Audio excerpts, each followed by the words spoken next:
E aí pessoal, Daniel Gottfriedson aqui de novo no canal Jesus em Mim. Eu acho que a maioria aqui, se não quase todos, já ouviram falar sobre o apóstolo Paulo, que antes de se converter se chamava Saulo, e ele teve um papel fundamental na proclamação do Evangelho do Reino na época da igreja primitiva.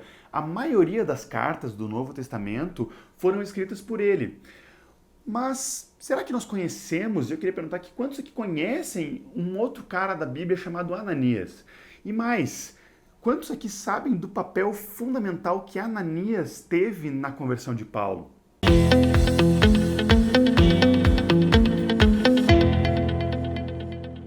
Paulo era um grande perseguidor da igreja. Ele ia de cidade em cidade perseguindo os cristãos, prendendo, muitas vezes levando eles à morte.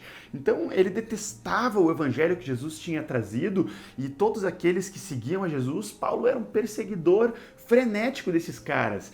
Um dia, Paulo foi chamado para uma cidade chamada Damasco justamente para fazer isso. Ele estava indo em direção àquela cidade para prender os cristãos que lá moravam.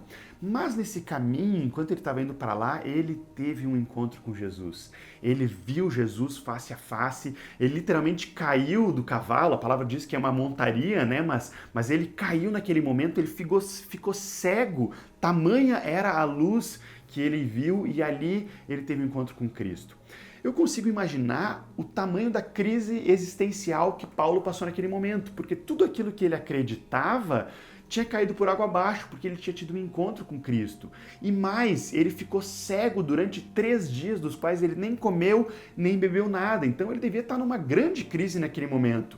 E se ele tivesse ficado assim, sozinho nessa crise, pode ser que nós nunca teríamos ouvido falar do apóstolo Paulo. Mas olha o que diz a palavra em Atos 9:10. Fala o seguinte: ora, havia em Damasco um discípulo chamado Ananias. Disse-lhe o Senhor numa visão, Ananias, ao que respondeu, e Ananias respondeu, eis-me aqui, Senhor. Naquele momento, Deus falou com esse discípulo chamado Ananias, dizendo para que ele fosse ao encontro de Paulo. E por mais que na hora ele ficou meio relutante, porque ele sabia da fama horrível que Paulo tinha, ele foi lá e disse, eis-me aqui, Senhor. Ele foi ao encontro de Paulo. E Ananias foi usado não só para restaurar a vista de Paulo, mas para que também Paulo recebesse o Espírito Santo naquele momento e fosse batizado.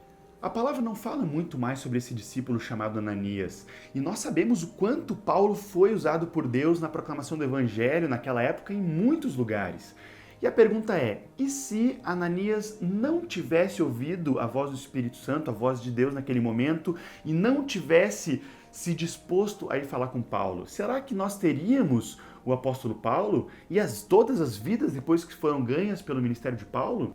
E trazendo isso para o nosso dia a dia, quantos Paulos não devem estar esperando por discípulos como Ananias serem sensíveis à voz do Espírito Santo e ousados para proclamar o Evangelho para eles? Quantas vidas não estão nos esperando, nos dispormos e dizermos a mesma coisa que Ananias? Eis-me aqui, Senhor. Eu fico imaginando, é como se Deus tivesse um daqueles sonares ou radares de um submarino. Sabe, imagina um radar, ele olhando de cima toda a terra, vendo as pessoas que precisam ouvir do amor dele, que precisam ouvir o Evangelho. E aí ele enxerga luzinhas piscando, que são todos aqueles discípulos sensíveis à voz do Espírito Santo, atentos à voz dele e com o coração disposto a obedecer. E aí ele vai lá, enxerga alguém que precisa, enxerga um discípulo, uma luzinha piscando ali, um discípulo disponível, assim como Ananias, e ele fala, Daniel, vai lá e fala agora com o teu vizinho. João, para o que tu está fazendo agora e fala do meu amor para aquele teu colega de trabalho. Rafaela, desce agora do ônibus e fala do meu amor para aquela senhora que está sentada na parada. Ana, levanta agora na tua turma e proclama o evangelho para todos os teus colegas. Nós precisamos ter os nossos ouvidos atentos e sensíveis ao Espírito Santo para ouvirmos quando ele fala para nós falarmos com alguém, irmos e fazermos alguma coisa, proclamarmos o Evangelho para alguma vida. Nós temos que ter esses ouvidos sensíveis e depois de termos os ouvidos sensíveis, nós precisamos ter o coração pronto a obedecer, coração pronto a dizer, eis-me aqui, Senhor. Um outro exemplo na palavra de um homem atento e obediente à voz de Deus é Filipe. Filipe, lá em Atos 8:26, diz que um anjo foi, chamou Filipe e disse para ele ir para um caminho que estava deserto. Imagina, não faz nem sentido tu ir para um caminho onde está deserto. Mas Filipe ouviu a voz de Deus, ele obedeceu, foi, e por essa disposição dele, um homem se converteu e foi batizado naquele dia. Notem que nós não precisamos ser grandes pregadores ou extremamente eloquentes para isso que eu estou falando. nós precisamos ser discípulos como Ananias. A palavra fala, havia um discípulo chamado Ananias. Então nós, discípulos de Jesus, precisamos estar sensíveis à voz do Espírito Santo e com o coração disposto a obedecer. Graça e paz sobre a vida de vocês.